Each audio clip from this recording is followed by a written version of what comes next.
Hijos, buenos días. Supongo que han estado esperando más de mis videos, más de mis indicaciones. Disculpen la demora. Los voy a apoyar el día de hoy con literatura. Había una tareita que había dejado que era investigar. En sí, yo no quiero simplemente que entres al internet y que pongas, ¿no? Por ejemplo, la palabra del mudo, ¿qué género es? Y ahí te salga solito el género y tú simplemente copies. Lo que yo quiero es que tú puedas reconocer qué género literario es cada obra que tú lees, no porque simplemente lo pongas en internet, sino porque tú mismo lo estás leyendo.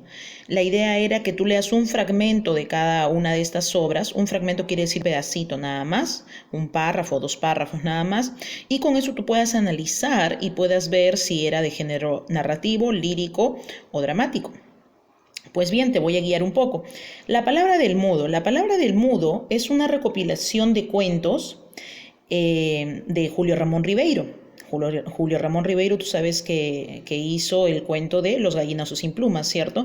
Dentro de la palabra del mudo están varios cuentos que hizo Julio Ramón Ribeiro, que luego al pasar de los meses vamos a continuar leyendo más cuentos de Julio Ramón Ribeiro de la palabra del mudo. Entonces, si dentro de la palabra del mudo hay cuentos, ¿cierto? Como Los gallinazos sin plumas, ¿de qué género será? ¿Será narrativo? ¿Será lírico o dramático?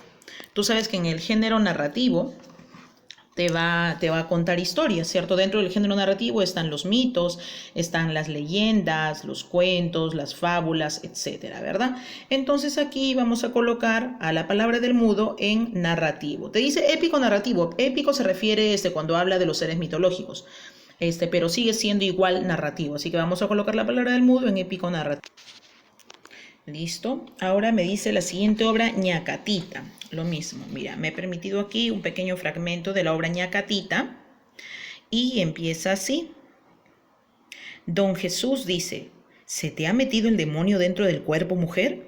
¿No ves que no puede ser feliz ese matrimonio con don Alejo? ¿Qué he oído? Y doña Rufina le contesta, cabal, con él, sí, señor. Y don Jesús le responde, ¿un sempiterno hablador le quieres dar por marido? ¿Un sanguango con más dengues que mosita currutaca? ¿Más hueco que una petaca y lleno de perendengues? ¿Un fatuo que rompe al día un par o dos de botines? Si te das cuenta que hay una conversación, hay personajes, ¿verdad? Hay personajes, dice don Jesús, dos puntos, y lo que dice don Jesús. Doña Rufina, dos puntos, y lo que dice doña Rufina.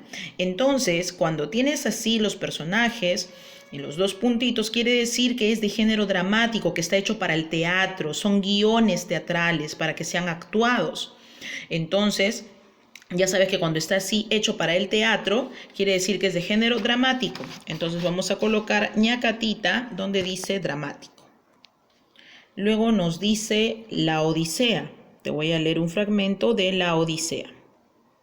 La parte que te voy a leer de la Odisea, ¿te acuerdas que estuvimos conversando en la última clase de literatura en el colegio sobre la Ilíada, cuando peleaba Aquiles contra Héctor? ¿Te acuerdas? Que Aquiles pertenecía del equipo de Grecia y Héctor de Troya. Entonces, ahí también en esa guerra participó un hombre que se llamaba Ulises, o también conocido como Odiseo. Luego de haber terminado esta guerra con Troya, que creo que duró algo de 10 años, Odiseo, intenta regresar a su casa, a su isla que se llamaba Ítaca, con su esposa Penélope y con su hijo. Pero mientras quería regresar a su casa, sufrió varias aventuras, varias cosas terribles le pasaron en el camino de regreso. ¿Por qué? Porque él pensó que la inteligencia que él había tenido para destruir a Troya, porque Ulises fue quien tuvo la gran idea del famoso caballito de Troya, que yo luego te voy a contar en el libro de la Ilíada. Entonces Ulises trata de regresar a su casa y él piensa todo orgulloso que todo se debe a él, que él es muy inteligente y que no necesita de los dioses. Entonces los dioses van castigándolo a lo largo de su regreso a casa. Entonces, la parte que les voy a leer es cuando Ulises llega a una isla en donde viven cíclopes. ¿Qué es un cíclope? Es un hombre, un gigante, que tiene solamente un ojo en medio de la frente. Así como Ten Shin Han, los que han visto Dragon Ball van a saber, Ten Shin Han, un ojo en la frente. Solamente que él no tiene 3 ojos, solamente tiene un ojo, Polifemo. Y es un gigante. Y adivina qué come este gigante Polifemo. Come seres humanos. Así es, vamos a leer. Ulises. Oh,